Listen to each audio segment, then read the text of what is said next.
हमारे साथ इस वक्त हैं प्रिंसिपल सेक्रेटरी हाउसिंग और urban development department H Rajesh प्रसाद।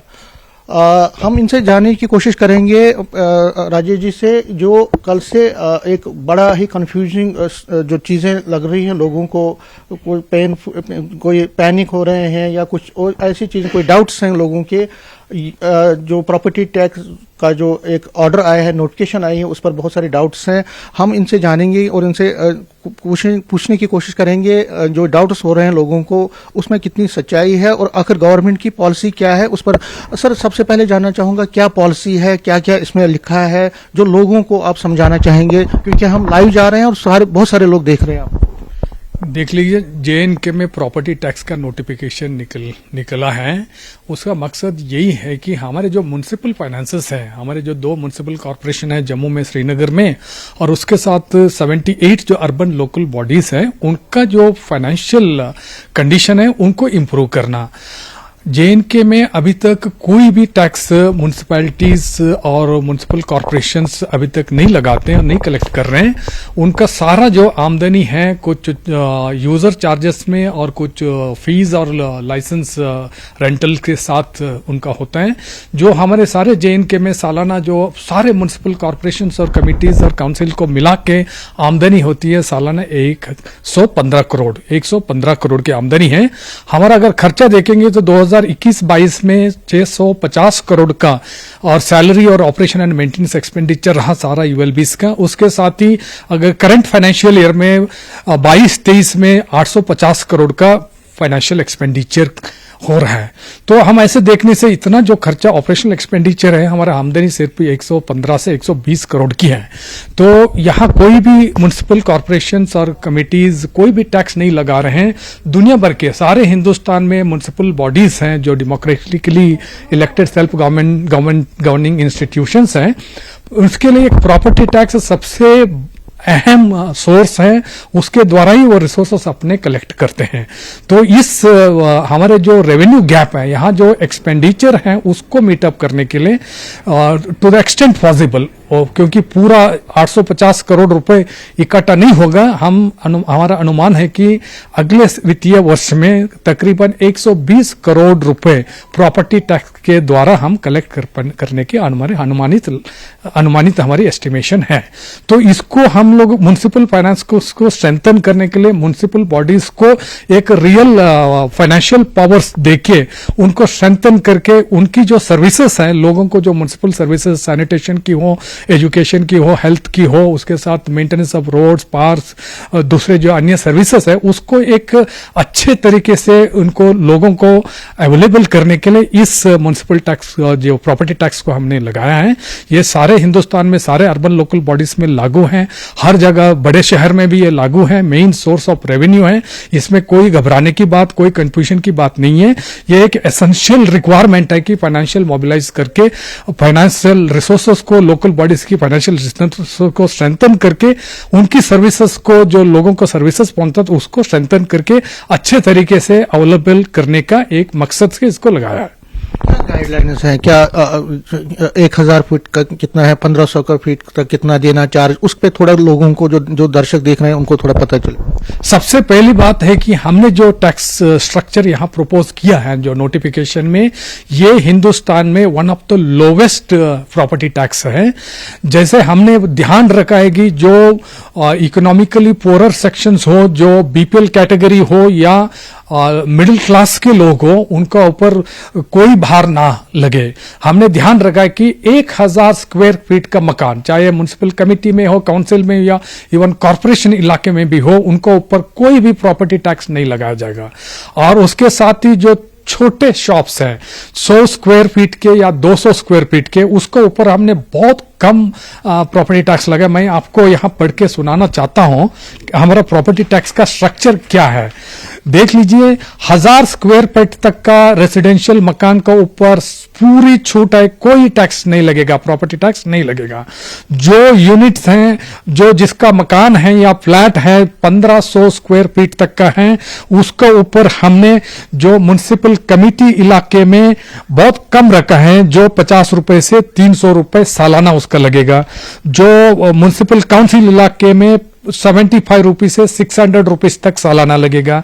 जो म्युनिसिपल कॉरपोरेशन इलाके में है जिनको 100 रुपए से 1150 रुपए तक लगेगा।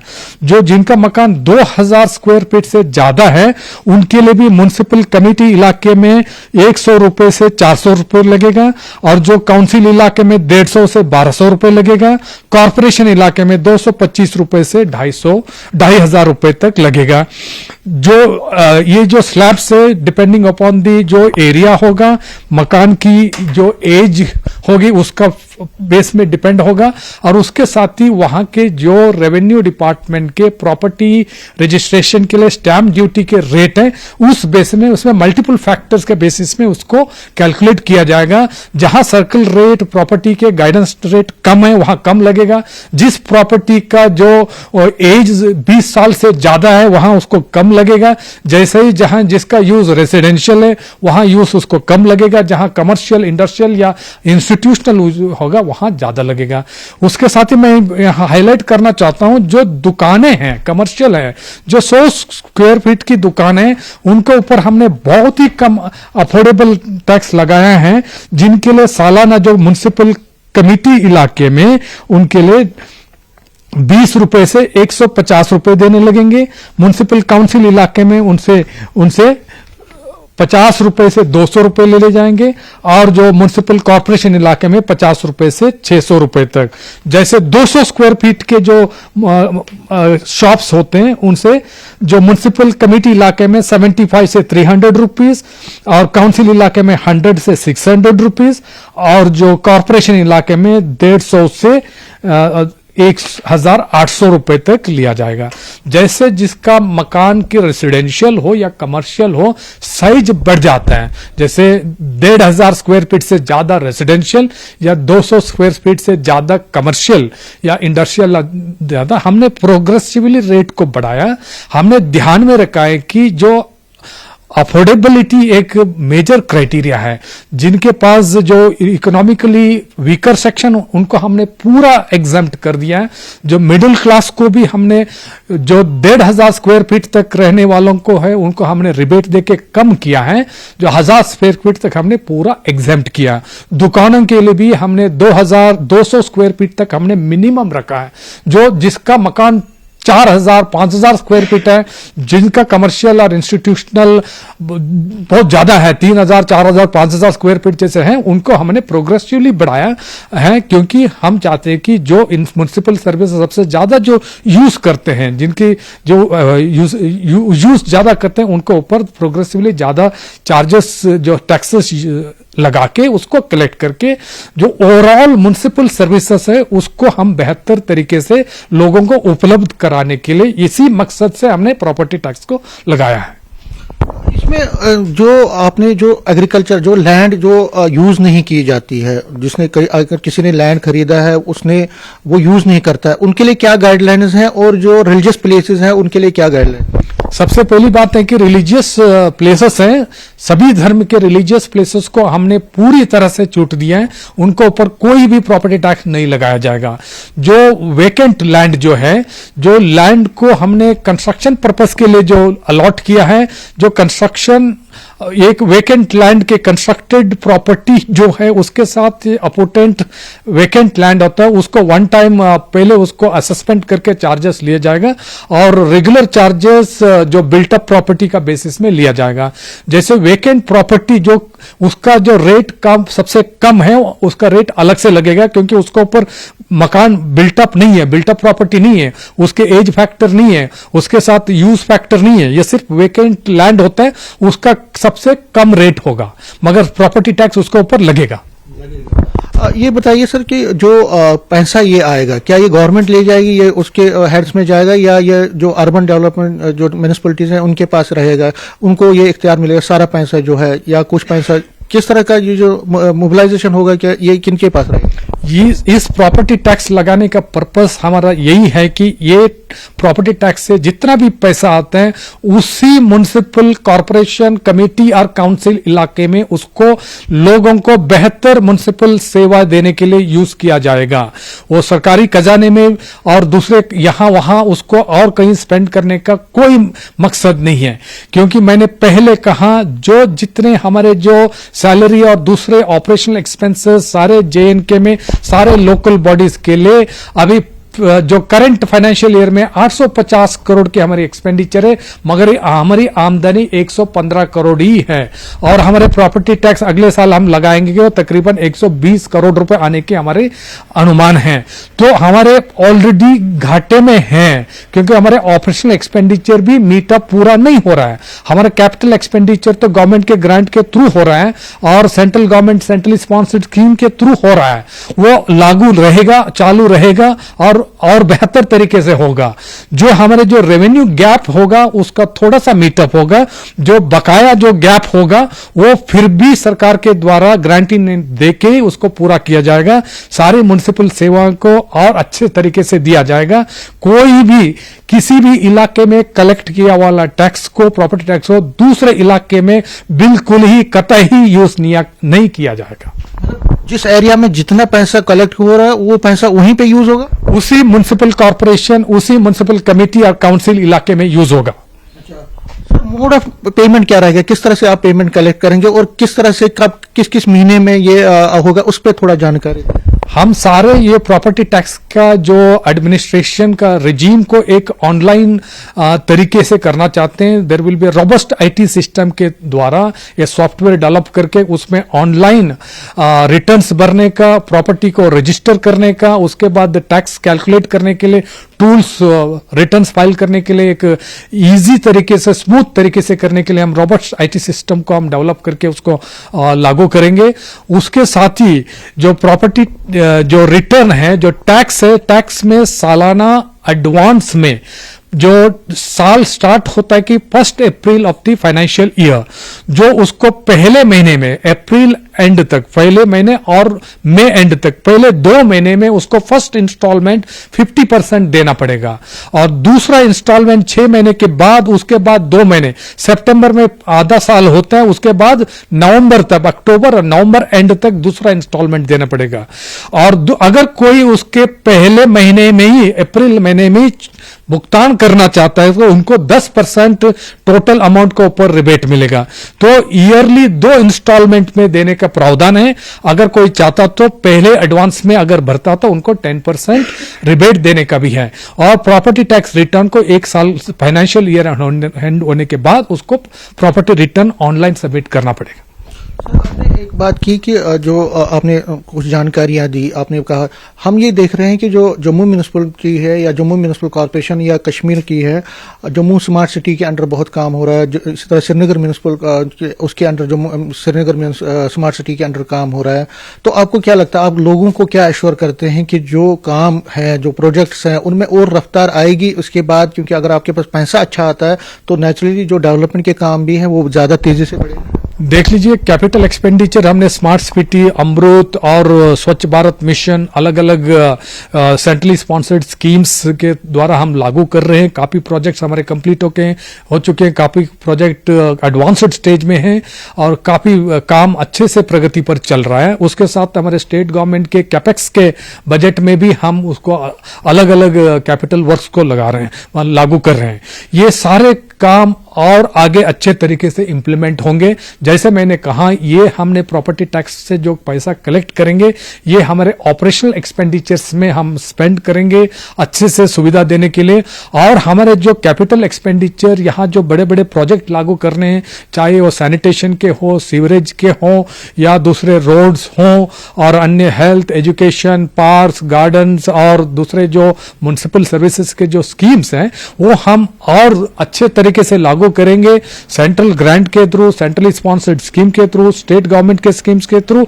हमारा हमेशा ये मकसद है कि ऑल जो सारे सरकारी जो कैपिटल प्रोजेक्ट्स है उसको टाइम पर और क्वालिटेटिव तरीके से उसको लागू करने का जो काम और आगे अच्छे तरीके से बढ़ेगा। और सवाल कि लोगों में जो गलतफहमियां जाती है, लोगों को मिसअंडरस्टैंडिंग होती है और लोग ये समझ रहे हैं कि ये जो टैक्स लगा दिया हमें को बर्डन होगा। आपने खुद क्लैरिफाई किया कि इतना ज्यादा टैक्स नहीं है। तो आप क्या कंसल्टेशन लोगों के साथ और करने जा रहे हैं, जो स्टेक होल्डर्स हैं उनको और कॉन्फिडेंस में लेना चाहेंगे? आगे कोई प्रोसेस ऐसा आप इनिशिएट कर रहे हैं ताकि उनके जो कंफ्यूजन, उनके जो डाउट्स हैं, उनके जो खदशात है, उनको दूर किया जाए? पहली बात है कि ये प्रॉपर्टी टैक्स हिंदुस्तान में पहली बार नहीं लग रहा है। सारे लोकल बॉडीज में, सारे म्युनिसिपल कॉरपोरेशन में, दुनिया भर में, सारे इवन अब्रॉड में भी और हिंदुस्तान में भी काफी सालों से चल रहा है, दशकों से चल रहा है प्रॉपर्टी टैक्स। और जैसे मैंने पहले भी कहा, प्रॉपर्टी टैक्स एक सबसे बड़ा जो म्युनिसिपालिटी का फाइनेंशियल रिसोर्सेस है और उसमें कोई कंफ्यूजन की, कोई घबराने की कोई बात नहीं है। जेएनके में मैंने जैसे पहले भी कहा, उसको एक one of the lowest tax regime को हम लोग लागू कर रहे हैं। उसको हम इजीली उसको एक आईटी पोर्टल के द्वारा हम करेंगे। जो भी मिसकंसेप्शंस हैं, जो भी गलत फहमियां हैं, जो भी अफवाह हैं, उसको हम सारा दूर करने के लिए हेल्प डेस्क भी सारे म्युनिसिपल कॉर्पोरेशंस में खोलेंगे। जरूरत पड़ने से हम लोग वर्कशॉप भी करेंगे, कैंपेन भी करेंगे, उसको लोगों को उसको समझाने के लिए कैसे इसको इंप्लीमेंट किया जाएगा। ऐसे कोई घबराने की बात नहीं। जैसे मैंने रेट स्ट्रक्चर को पहले भी पढ़ के बताया, ये बहुत ही लोवेस्ट है, मॉडरेट है। इकोनॉमिकली वीकर सेक्शन के लिए, मिडिल क्लास के लिए हमने उसमें बाहर रखा है। जो मकान जिसका 1500 स्क्वायर फीट से ज्यादा है, 1000 से ज्यादा है, जो 1500, तो उनको भी हमने रिबेट दिया है। जो बड़े मकान हैं, बड़े प्लॉट्स हैं, जो बड़े इंडस्ट्रीज हैं, बड़े जो कमर्शियल एस्टेब्लिशमेंट, इंस्टीट्यूशन है, उनको ऊपर हमने एक मॉडरेट टैक्स रिजीम लागू किया है। ये हमारा मकसद यही है कि हम हमारे म्युनिसिपल फाइनेंसेस को हम स्ट्रेंथन करें और उनकी सर्विसेज को अच्छे तरीके से देने में पूरी हम मदद कोशिश करें। लास्ट में क्या ये फुल स्टॉप है? क्योंकि लोग कह रहे हैं कि अगर आज आपने ये लगा दिया, हो सकता है कल आप फिर उसको बढ़ा देंगे। तो लोगों को क्या एश्योरेंस करते हैं कि बस इससे ज्यादा नहीं? इससे ज्यादा बिल्कुल नहीं है, क्योंकि अभी टैक्स अगले फाइनेंशियल ईयर से ये लागू होगा 1 अप्रैल से। ये अगले साल प्रॉपर्टी टैक्स ऑलरेडी तय है। इसमें कोई बढ़ाने का, इसमें कोई करने का मतलब बदलाव करने का कोई इरादा नहीं है। अगर इम्प्लीमेंटेशन में अगर कोई प्रॉब्लम्स आती है, जो इम्प्लीमेंटेशन इश्यूज होते हैं, वो तो हम जरूर उसको करेक्ट करेंगे, मगर टैक्स को बढ़ाने का और कोई टैक्स लगाने का कोई प्रपोजल सरकार के सामने फिलहाल नहीं है। श्रीनगर म्युनिसिपल कॉर्पोरेशन और जम्मू म्युनिसिपल कॉर्पोरेशन के जो लोग हैं वही एग्जीक्यूट करते हैं और उनको मैंडेटरी भी है, जो आपके डिसीजंस हैं उनको वो इम्प्लीमेंट करना है। तो उनमें कुछ खदशात हैं, उन्होंने कुछ चीजें कही, तो आप उनको भरोसा दे रहे हैं कि जो गवर्नमेंट का, जिस तरह आपने कहा भी है, तो उनको कोई घबराने की बात नहीं और जो आपके जो डिसीजंस हैं उनको इम्प्लीमेंट करने चाहिए? बिल्कुल। ये जो सरकारी नोटिफिकेशन ऑर्डर निकला है, ये सारे म्युनिसिपल कॉर्पोरेशन को और म्युनिसिपल कमिटीज और काउंसिल को सबको इंप्लीमेंट करना है। It has become law of the land, it has to be implemented. इसमें कोई गुंजाइश नहीं कि वो इम्प्लीमेंट ना करने का, कोई इसमें ऑप्शन नहीं है। सबको ये कानून लागू है, ये कानून को इम्प्लीमेंट करना है और उसको कंप्लाई करना एब्सोल्युटली एसेंशियल है। और ये पैसा जो कलेक्ट किया जाएगा सरकारी जो प्रॉपर्टी टैक्स के द्वारा, यहाँ जो म्युनिसिपल इलाके में जो लोग हैं उन्हीं के सेवा के लिए, उसी को और अच्छे करके देने के लिए इसको उपयोग किया जाएगा। उन्हीं का इंटरेस्ट में ये कदम उठाया गया है। लास्ट में, क्योंकि अब आप बहुत टाइम होगा आपसे बात करते हो, लेकिन लास्ट में यही पूछूंगा कि जो जम्मू कश्मीर है, क्योंकि एक बैकवर्ड एरिया है, यहाँ इंडस्ट्री नहीं है, लोग कुछ ना कुछ ग्रस्त हैं, कोई चीज़ों के साथ ग्रस्त है। तो जब ये इनकम टैक्स का, इनको ये प्रॉपर्टी टैक्स का आया, तो लोग थोड़ा पैनिक भी हो गए। तो जो मिस इन्फॉर्मेशन, मिस कैंपेन चलाया जा रहा है इस पे, या लोगों को अफवाहबाजी, जिस तरह आपने खुद कहा, तो उसको रोकथाम के लिए क्या एक आप कोई प्लान कर रहे हैं, कोई चीज़ आप ऐसा कर रहे हैं इमीडिएट में कि जिससे लोगों का कॉन्फिडेंस रेस्टोर ज्यादा? पहली बात है कि ये मिस इन्फॉर्मेशन बिल्कुल ही है ना जरूरत ही नहीं है। ये सारे चीजों की कोई भी है ना, ऐसा कोई है ही नहीं। ऐसा कुछ प्रॉपर्टी टैक्स तो हर जगह उसको लागू है, सारे लोकल बॉडीज में हिंदुस्तान में, वहां स्मूथली चल रहा है। ऐसा कोई मिस इन्फॉर्मेशन, ऐसा कोई गलतफहमी नहीं है। स्मूथली चल रहा है, यहाँ भी स्मूथली चलेगा। और ये मॉडरेट है, टैक्स बहुत लोवेस्ट हमने लगाया है, लोगों का इंटरेस्ट में लगाया है। अगर ऐसी कोई भी कंफ्यूजन होती है रिटर्न्स भरने में, कैलकुलेट करने में, हम उनको लोगों को कैंपेन करके और हेल्प क्लास खोल के लोगों को समझाएंगे। और हमारे जो जैसे मैंने कहा कि आईटी एक सॉफ्टवेयर बना के उसमें टूल्स होंगे, कैलकुलेशन का टूल्स होंगे, और उसमें वीडियो और दूसरे सारे जो FAQ होगा, फ्रीक्वेंटली आस्क्ड क्वेश्चंस, उसके आंसर्स वगैरह हम करके हम IC कैंपेन, इंफॉर्मेशन कम्युनिकेशन का कैंपेन करके लोगों को सुविधा पहुंचाएंगे इसमें। न्यूज़ 18 से बात करेंगे। शुक्रिया। तो ये थे H राजेश प्रसाद, जिन्होंने साफ कहा है, लोगों को भरोसा भी दिया है कि जो इनकम टैक्स लगा रहे हैं उसका स्लैब बहुत कम है, मॉडरेट है, और जो मिस प्रॉपर्टी टैक्स जो लगा रहे हैं वो जो उसका स्लैब है बहुत कम है। और लोगों को कोई भी इसमें अफवाहबाजी से बचना चाहिए, जो लोग अफवाहबाजी कर रहे हैं उनसे बचना चाहिए। और इनकी तरफ से भी लोगों से ये कहा गया कि अगर किसी को भी कोई शिकायत हो तो वो गवर्नमेंट के पास हेल्प डेस्क के जरिए रुजू कर सकते हैं, और उनको पूरी एश्योरेंस दी जा रही है कि उनको पूरी गाइडेंस दी जाएगी और गवर्नमेंट इनके साथ है, और कोई भी ऐसा कदम ना वो उठाए जिससे कि लॉ एंड ऑर्डर की प्रॉब्लम भी हो। कैमरामैन आशु के साथ में समीर भट्ट, न्यूज़ 18 जम्मू।